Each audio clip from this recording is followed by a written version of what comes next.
ನಮಸ್ಕಾರ, ಕೆಸಿಎನ್ ವಾರ್ತೆಗಳಿಗೆ ಸ್ವಾಗತ. ಮೊದಲಿಗೆ ಮುಖ್ಯಾಂಶಗಳು.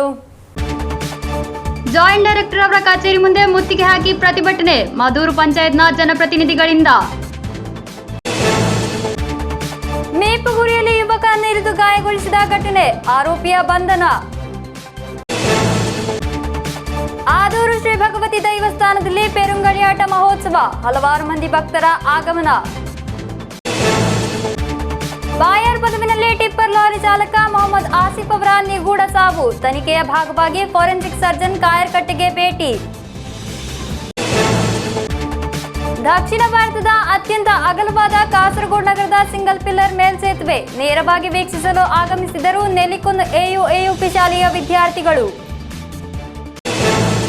ವಾರ್ತೆಗಳು ವಿವರವಾಗಿ. ಮಧೂರು ಪಂಚಾಯತ್ನ ಜನಪ್ರತಿನಿಧಿಗಳು ವಿದ್ಯಾನಗರದಲ್ಲಿರುವ ಜಾಯಿಂಟ್ ಡೈರೆಕ್ಟರ್ ಅವರ ಕಚೇರಿ ಮುಂದೆ ಮುತ್ತಿಗೆ ಹಾಕಿ ಪ್ರತಿಭಟನೆ ನಡೆಸಿದರು. ಪಂಚಾಯತ್ ಕಚೇರಿಯಲ್ಲಿ ಸಿಬ್ಬಂದಿ ಕೊರತೆ ಇರುವುದರಿಂದ ಪರಿಸ್ಥಿತಿಯನ್ನು ಪರಿಹರಿಸಲು ಅಗತ್ಯ ಕ್ರಮಗಳನ್ನು ಕೈಗೊಳ್ಳಬೇಕೆಂದು ಒತ್ತಾಯಿಸಿ ಪ್ರತಿಭಟನೆ ನಡೆಸಲಾಯಿತು. ಮಧೂರು ಪಂಚಾಯತ್ ಅಧ್ಯಕ್ಷ ಕೆ ಗೋಪಾಲಕೃಷ್ಣ ಉದ್ಘಾಟಿಸಿದರು. ಮಧೂರು ಪಂಚಾಯತ್ನ ಅವಗಣನೆ ಮಾತ್ರ, ಇದೊಂದು ನೀತಿ, ಇದೊಂದು ನೀತಿ, ಇದೊಂದು ನೀತಿ, ಇದೊಂದು ನೀತಿ, ಇದೊಂದು ನೀತಿ, ಪರೆಯೋ ಪರೆಯೋ ಜೆಡಿ, ಪರೆಯೋ ಪರೆಯೋ ಜೆಡಿ, ಪರೆಯೋ ಪರೆಯೋ ಜೆಡಿ, ಪರೆಯೋ ಪರೆಯೋ ಜೆಡಿ. ಮಧೂರು ಪಂಚಾಯತ್ ಕಚೇರಿಯಲ್ಲಿ ಸಿಬ್ಬಂದಿಗಳ ಕೊರತೆಯಿಂದಾಗಿ ಪರಿಸ್ಥಿತಿಯನ್ನು ಪರಿಹರಿಸಲು ಅಗತ್ಯ ಕ್ರಮಗಳನ್ನು ಕೈಗೊಳ್ಳಬೇಕೆಂದು ಒತ್ತಾಯಿಸಿ ಜನಪ್ರತಿನಿಧಿಗಳು ವಿದ್ಯಾನಗರದಲ್ಲಿರುವ ಜಾಯಿಂಟ್ ಡೈರೆಕ್ಟರ್ ಕಚೇರಿಗೆ ಮುತ್ತಿಗೆ ಹಾಕಿದರು. പഞ്ചായത്ത് അധ്യക്ഷ ഗോപാലകൃഷ്ണയ്ക്ക് പ്രതിഭಟನೆಯನ್ನು ഉദ്ഘാಟಿಸಿದರು. 18 മാസമായി ഞങ്ങളെ പഞ്ചായത്തിൽ സ്റ്റാഫില്ല, അതേപോലെ സെക്രട്ടറി ഇല്ലാത്ത 8 മാസം കഴിഞ്ഞു. ഇത് ഇപ്പോൾ പിന്നെ ഒരാൾക്കാണ് ചാർജ് കൊടുക്കുന്നത്. ചാർജ് കൊടുത്തിട്ട് ഒരു രണ്ടാമത് പുതിയ സെക്രട്ടറി മിഞ്ഞാന്ന് കഴിഞ്ഞ ആഴ്ചയിൽ ജോയിൻ ചെയ്തു. ഈ ജോയിൻ ചെയ്തിട്ട് ഒരാഴ്ച ആകുമ്പോൾ ഒരു രണ്ടാമത് ട്രാൻസ്ഫറായിട്ട് കുറേ നാട്ടിലേക്ക് തന്നെ പോയി. ഇതാണ് ഇപ്പോഴത്തെ സ്ഥിതി. ಆರೋಗ್ಯ ಮತ್ತು ಶಿಕ್ಷಣ ಸ್ಥಾಯಿ ಸಮಿತಿ ಚೇರ್ಮನ್ ಉಮೇಶ್ ಗಟ್ಟಿಯವರು ಮಾತನಾಡಿ, ಪಂಚಾಯತ್ನಲ್ಲಿ 4 ಮಂದಿ ಕ್ಲರ್ಕ್ಗಳ ಹುದ್ದೆ ಹಲವು ಕಾಲದಿಂದ ತೆರವು ಬಿದ್ದಿದೆಯಾದರೂ ನೇಮಕಾತಿಗೆ ಕ್ರಮ ಕೈಗೊಂಡಿಲ್ಲ.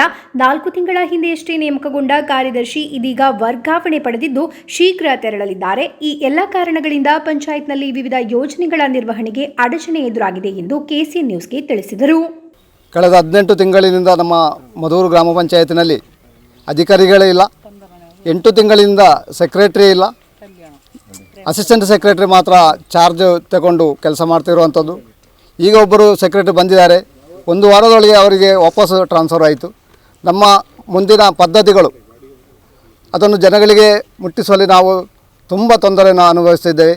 ಆದ ಕಾರಣ ಈಗಿರುವ ಸೆಕ್ರೆಟರಿಯನ್ನು ನಮ್ಮ ಗ್ರಾಮ ಪಂಚಾಯತ್ನಲ್ಲಿ ಮಾರ್ಚ್ವರೆಗಾದರೂ ಅಲ್ಲೇ ನೆಲೆಯಿರಿಸಿಕೊಂಡು ನಮ್ಮ ಪದ್ಧತಿಯನ್ನು ಒಳ್ಳೆಯ ರೀತಿಯಲ್ಲಿ ಕಾರ್ಯಗತಗೊಳಿಸುವಂತೆ ನಾವು ಬೇಡಿಕೆಯನ್ನು JD ಮುಂದಿಟ್ಟಿದ್ದೇವೆ.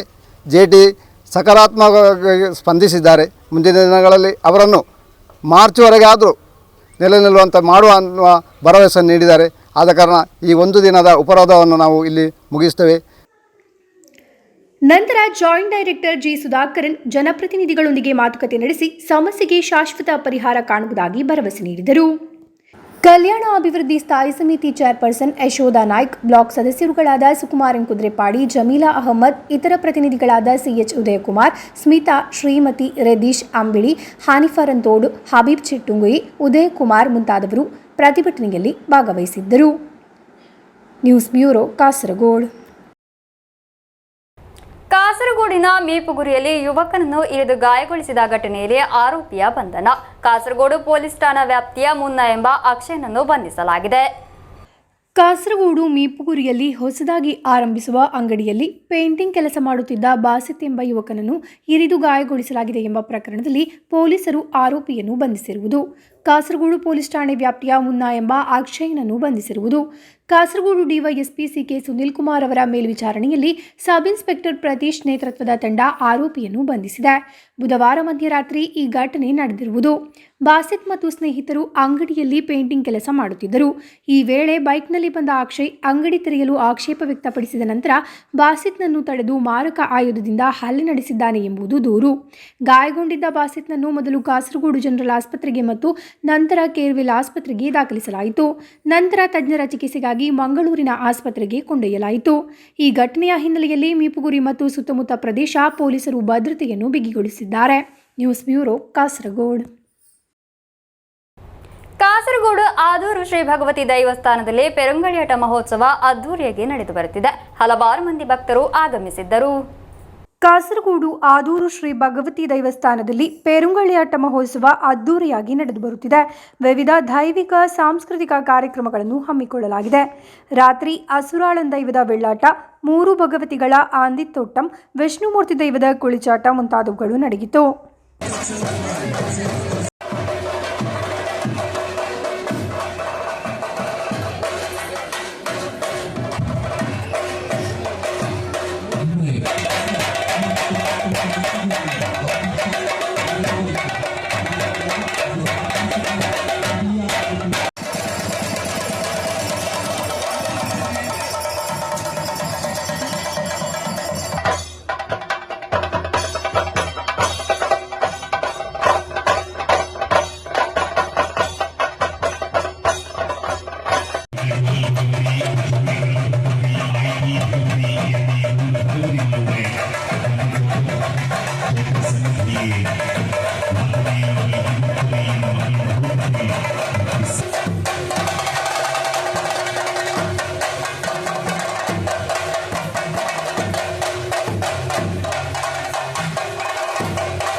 ಸುಶಿರಾಮ್ ಫ್ಯಾಮಿಲಿ ಕಾವುಗೋಳಿ ಅವರಿಂದ ಯಕ್ಷಗಾನ ಬಯಲಾಟ, ಕೊಲ್ಲೂರು ಕ್ಷೇತ್ರ ಮಹಾತ್ಮೆ, ಕಲಾಸಂಗಮ ಮಂಗಳೂರು ಅವರಿಂದ ತುಳುನಾಟಕ ಶಿವದೂತೆ ಗುಳಿಗೆ ನಡೆಯಿತು.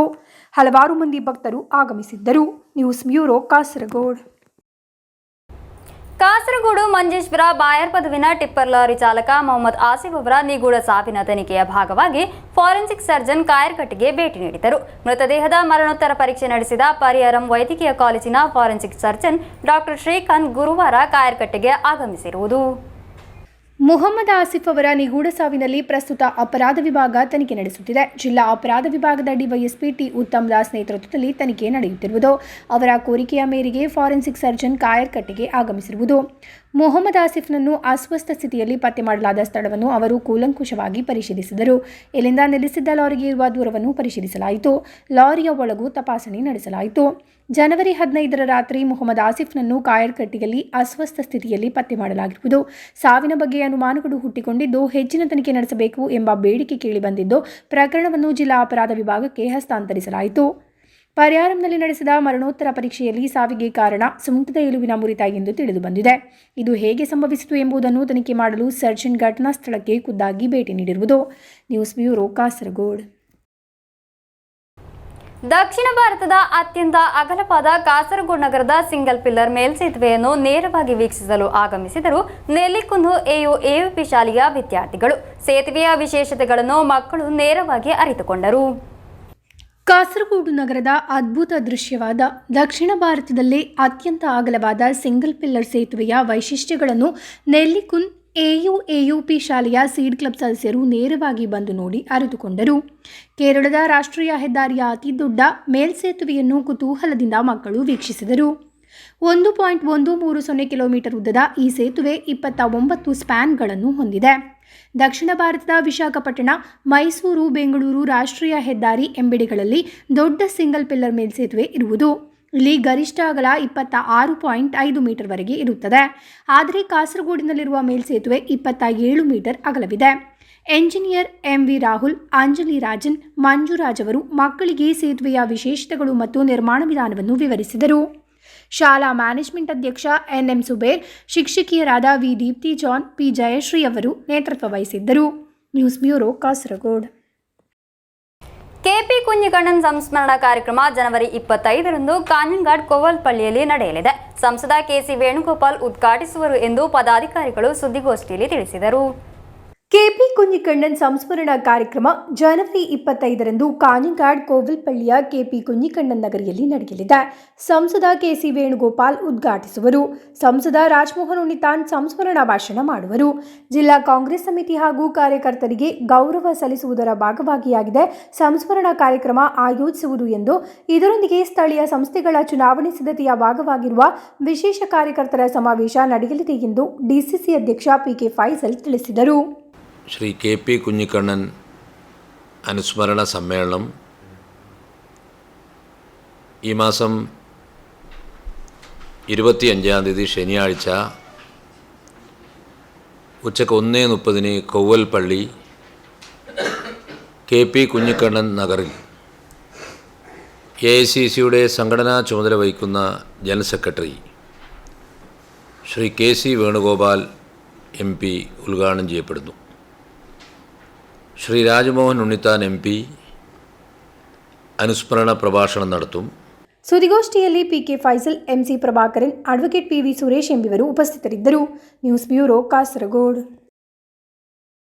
ವಿಸ್ಡಮ್ ಇಸ್ಲಾಮಿಕ್ ಆರ್ಗನೈಸೇಷನ್ ಕಾಸರಗೋಡು ಜಿಲ್ಲಾ ಸಮಿತಿ ಆಯೋಜಿಸುವ ಆದರ್ಶ ಸಮ್ಮೇಳನ ಜನವರಿ 26ರಂದು ಉಪ್ಪಳದಲ್ಲಿ ನಡೆಯಲಿದೆ. ಸಿದ್ಧತೆಗಳು ಪೂರ್ಣಗೊಂಡಿವೆ ಎಂದು ಪದಾಧಿಕಾರಿಗಳು ಸುದ್ದಿಗೋಷ್ಠಿಯಲ್ಲಿ ತಿಳಿಸಿದರು. ವಿಸ್ಡಮ್ ಇಸ್ಲಾಮಿಕ್ ಆರ್ಗನೈಸೇಷನ್ ಕಾಸರಗೋಡು ಜಿಲ್ಲಾ ಸಮಿತಿ ಆಯೋಜಿಸುವ ಆದರ್ಶ ಸಮ್ಮೇಳನ ಜನವರಿ 26ರಂದು ಉಪ್ಪಳ ಮಣ್ಣಂಗುಳಿ ಮೈದಾನದಲ್ಲಿ ನಡೆಯಲಿದೆ. ಶಾಸಕ ಎಕೆಎಂ ಅಶ್ರಫ್ ಉದ್ಘಾಟಿಸುವರು. ಸ್ವಾಗತ ಸಂಘದ ಚೇರ್ಮನ್ ಅಬುಬಕರ್ ಉಪ್ಪಳ ಅಧ್ಯಕ್ಷತೆ ವಹಿಸಲಿದ್ದಾರೆ. ಹಲವಾರು ಮಂದಿ ಗಣ್ಯರು ಭಾಗವಹಿಸಲಿದ್ದಾರೆ ಎಂದು ಪದಾಧಿಕಾರಿಗಳು ತಿಳಿಸಿದರು. മണ്ഡലം MLA എകെഎം അഷ്റഫ് സമ്മേളനം ഉദ്ഘാടനം ചെയ്യും. സ്വാഗത സംഘം ചെയർമാൻ അബൂബക്കർ ഉപ്പള അധ്യക്ഷത വഹിക്കും. ഷേഖ് യാക്കൂബ് ജമായി, CP സലീം, ഷരീഫ് കാര എന്നിവർ പ്രഭാഷണം നടത്തും. ഹുസൈൻ സലഫി ഷാർജ മുഖ്യപ്രഭാഷണം നിർവഹിക്കും.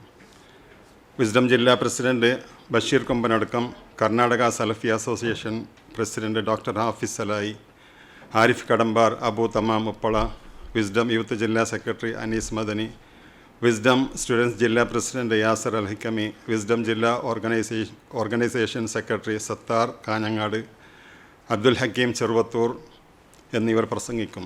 ഇസ്ലാമിൻ്റെ അടിസ്ഥാന ആദർശം സമൂഹ സമക്ഷം അവതരിപ്പിക്കുകയും സമൂഹത്തിൻ്റെ ആത്മീയവും വിശ്വാസപരവുമായ താൽപ്പര്യങ്ങളെ ചൂഷണം ചെയ്യുന്നതിനെതിരെയുള്ള ബോധവൽക്കരണമാണ് സമ്മേളന ലക്ഷ്യം. ಸುದ್ದಿಗೋಷ್ಠಿಯಲ್ಲಿ ಅಬುಬಕರ್ ಉಪ್ಪಳ, ಶರೀಫ್ ತಳಂಗರ, ಅನೀಸ್ ಮದನಿ, ಮೊಹಮ್ಮದ್ ಅಲಿ ಅರಿಮಲ, ನಾಸಿರ್ ಮಲ್ಲಾ ಎಂಬಿವರು ಉಪಸ್ಥಿತರಿದ್ದರು. News bureau, Kasaragod. ಜನಪರ ಯೋಜಿತ 2024-25ರ ವಾರ್ಷಿಕ ಯೋಜನೆಯ ಭಾಗವಾಗಿ ಪ್ರಾಣಿ ಸಂರಕ್ಷಣೆಗಾಗಿ ಮಂಜೇಶ್ವರ ಪಂಚಾಯತ್ ಮಟ್ಟದಲ್ಲಿ ಜಾರಿಗೊಳಿಸಿದ ಯೋಜನೆಯಲ್ಲಿ 1800 ಕೋಳಿಗಳ ವಿತರಣೆ ನಡೆಯಿತು. ಪಂಚಾಯತ್ ಉಪಾಧ್ಯಕ್ಷ ಮೊಹಮ್ಮದ್ ಸಿದ್ದಿಕ್ ಕೋಳಿಗಳನ್ನು ವಿತರಿಸಿ ಉದ್ಘಾಟಿಸಿದರು.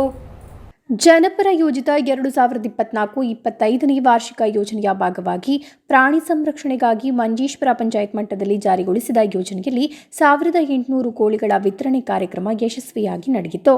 ಪಂಚಾಯತ್ ಉಪಾಧ್ಯಕ್ಷ ಮೊಹಮ್ಮದ್ ಸಿದ್ದಿಕ್ ಕೋಳಿಗಳನ್ನು ವಿತರಿಸಿ ಉದ್ಘಾಟಿಸಿದರು. ಪಶು ಆಸ್ಪತ್ರೆಯ ಇನ್ಚಾರ್ಜ್ ಡಾಕ್ಟರ್ ರೋಷಾನಾ, ಜನಪ್ರತಿನಿಧಿಗಳು, ಸ್ಥಾಯಿ ಸಮಿತಿ ಚೇರ್ಮನ್, ಸದಸ್ಯರು ಮುಂತಾದವರು ಉಪಸ್ಥಿತರಿದ್ದರು. Abdul Rehman Udyavar, news bureau, Manjeshwar. Kerala Nadvathul Mujahideen KNM Kasaragod ಜಿಲ್ಲಾ ಸಮ್ಮೇಳನ ಭಾನುವಾರ ನಡೆಯಲಿದೆ. ಕಾಂಜಂಗಾಡ್ ತೆಕ್ಕೆಪುರದಲ್ಲಿ ನಡೆಯಲಿರುವ ಸಮ್ಮೇಳನದ ಸಿದ್ಧತೆಗಳು ಪೂರ್ಣಗೊಂಡಿವೆ ಎಂದು ಪದಾಧಿಕಾರಿಗಳು ತಿಳಿಸಿದರು. ಕೇರಳ ನದ್ವತುಲ್ ಮುಜಾಹಿದ್ದೀನ್ KNM ಜಿಲ್ಲಾ ಸಮ್ಮೇಳನ ಕಾಂಜಂಗಾಡ್ ತೆಕ್ಕೆಪುರದಲ್ಲಿ ನಡೆಯಲಿದೆ. KJU ಕಾರ್ಯದರ್ಶಿ ಹನೀಫ್ ಕಾಯ್ಕೋಡಿ, ಶಾಹಿದ್ ಮುಸ್ಲಿಂ ಫಾರೂಕಿ, ಅಲಿ ಶಾಕಿರ್ ಮುಂಡೇರಿ, ನಾಸಿರುದ್ದೀನ್ ರಹಮಾನಿ, ಸಲಾಹುದ್ದೀನ್ ಚುಜಲಿ ಉಪಸ್ಥಿತರಿರುವರು ಎಂದು ಪದಾಧಿಕಾರಿಗಳು ತಿಳಿಸಿದರು. കേരള ജമിയത്തുലമയുടെ സെക്രട്ടറിയാണ് ഹനീഫ് കായക്കൊടി. അത് KNMൻ്റെ ഒരു പണ്ഡിത സഭയാണ്. ആ പണ്ഡിത സഭയുടെ സെക്രട്ടറിയാണ് ഹനീഫ് കായക്കൊടി. അദ്ദേഹമാണ് ഈ പരിപാടി ഉദ്ഘാടനം ചെയ്യുക. അതുപോലെ നമ്മൾ ഈ കുട്ടികളെ, മദ്രസ വിദ്യാർത്ഥികളുടെ സർഗമേളകളൊക്കെ നമ്മൾ നടത്താറുണ്ട്. അപ്പോൾ ആ കുട്ടികൾക്കുള്ള ഉപഹാരങ്ങൾ, അവർക്കുള്ള പ്രോത്സാഹനം എന്ന നിലയിൽ ഈ പരിപാടിയിൽ വെച്ച് ഞങ്ങൾ കൊടുക്കുന്നുണ്ട്. ഈ പരിപാടിയിൽ സമൂഹത്തിലെ ഉന്നത വ്യക്തികൾ പങ്കെടുക്കുന്നതിൽ ആശംസയുമായി. ಸುದ್ದಿಗೋಷ್ಠಿಯಲ್ಲಿ doctor K P Ahmed, Sainuddin A P, Abdurrahman Arimala, Haris Cheroor, Ibrahim K P, Hashim Kolambadi ಉಪಸ್ಥಿತರಿದ್ದರು. News bureau, Kasaragod. Chattanchal M I C arts science ಕಾಲೇಜಿನಲ್ಲಿ ಹಳೆ ವಿದ್ಯಾರ್ಥಿ ಸಂಗಮ ನಡೆಸಲಾಯಿತು. ಕಾಲೇಜು ಪ್ರಾಂಶುಪಾಲೆ ದೀಪಾ ಎಂಕೆ ಉದ್ಘಾಟಿಸಿದರು. ಮರೆಯಲಾಗದ ಮಧುರ ನೆನಪುಗಳನ್ನು ಮೆಲುಕು ಹಾಕಿ ಚಟ್ಟಂಜಾಲ್ ಎಂಐಸಿ ಆರ್ಟ್ಸ್ ಸೈನ್ಸ್ ಕಾಲೇಜಿನಲ್ಲಿ ಹಳೆ ವಿದ್ಯಾರ್ಥಿಗಳು ಮತ್ತೊಮ್ಮೆ ಜೊತೆಗೂಡಿದರು. ಕಾಲೇಜು ಆಡಿಟೋರಿಯಂನಲ್ಲಿ ನಡೆದ ಸಂಗಮವನ್ನು ಕಾಲೇಜು ಪ್ರಾಂಶುಪಾಲೆ ದೀಪಾ ಎಂಕೆ ಉದ್ಘಾಟಿಸಿದರು. Alumni programme committee chairman Abbas Chirkala ಅಧ್ಯಕ್ಷತೆ ವಹಿಸಿದ್ದರು. Programme committee convener Junaid Rehman ಸ್ವಾಗತಿಸಿದರು. ಹಸನ್ ಟಿಡಿ, ಹಂಸಾ, ರೇಷಾದ್ ಕುವಲ್, ನಿಸಾರ್ ತಾಯಲ್, ಶಬ್ನಾ ಟೀಚರ್, ಹೈದರ್, ಆಸಿಫ್ ಬೆಂಡಿಚಾಲ್, ಕರೀಂ, ಮೂಸಾ ಬಾಸಿತ್ ಮುಂತಾದವರು ಉಪಸ್ಥಿತರಿದ್ದರು. News bureau, Kasaragod. ಕೊನೆಯಲ್ಲಿ ಮತ್ತೊಮ್ಮೆ ಮುಖ್ಯಾಂಶಗಳು. ಜಾಯಿಂಟ್ ಡೈರೆಕ್ಟರ್ ಅವರ ಕಚೇರಿ ಮುಂದೆ ಮುತ್ತಿಗೆ ಹಾಕಿ ಪ್ರತಿಭಟನೆ, ಮಧೂರು ಪಂಚಾಯತ್ನ ಜನಪ್ರತಿನಿಧಿಗಳಿಂದ. ಮೇಪುಗುರಿಯಲ್ಲಿ ಯುವಕನನ್ನು ಇರಿದು ಗಾಯಗೊಳಿಸಿದ ಘಟನೆ, ಆರೋಪಿಯ ಬಂಧನ. ಆದೂರು ಶ್ರೀ ಭಗವತಿ ದೈವಸ್ಥಾನದಲ್ಲಿ ಪೆರುಂಗಡಿಯಾಟ ಮಹೋತ್ಸವ, ಹಲವಾರು ಮಂದಿ ಭಕ್ತರ ಆಗಮನ. ಬಾಯರ್ ಬದುವಿನಲ್ಲಿ ಟಿಪ್ಪರ್ ಲಾರಿ ಚಾಲಕ ಮೊಹಮ್ಮದ್ ಆಸಿಫ್ ಅವರ ನಿಗೂಢ ಸಾವು, ತನಿಖೆಯ ಭಾಗವಾಗಿ ಫೋರೆನ್ಸಿಕ್ ಸರ್ಜನ್ ಕಾಯರ್ಕಟ್ಟೆಗೆ ಭೇಟಿ. ದಕ್ಷಿಣ ಭಾರತದ ಅತ್ಯಂತ ಅಗಲವಾದ ಕಾಸರಗೋಡು ನಗರದ ಸಿಂಗಲ್ ಪಿಲ್ಲರ್ ಮೇಲ್ಸೇತುವೆ ನೇರವಾಗಿ ವೀಕ್ಷಿಸಲು ಆಗಮಿಸಿದರು ನೆಲಿಕುಂದ್ ಎಯುಪಿ ಶಾಲೆಯ ವಿದ್ಯಾರ್ಥಿಗಳು. ಇಂದಿನ ವಾರ್ತಾ ಸಂಚಿಕೆಗೆ ಮುಕ್ತಾಯವಾಯಿತು. ಮುಂದಿನ ವಾರ್ತಾ ಸಂಚಿಕೆಗೆ ಭೇಟಿಯಾಗೋಣ. ವಂದನೆಗಳು.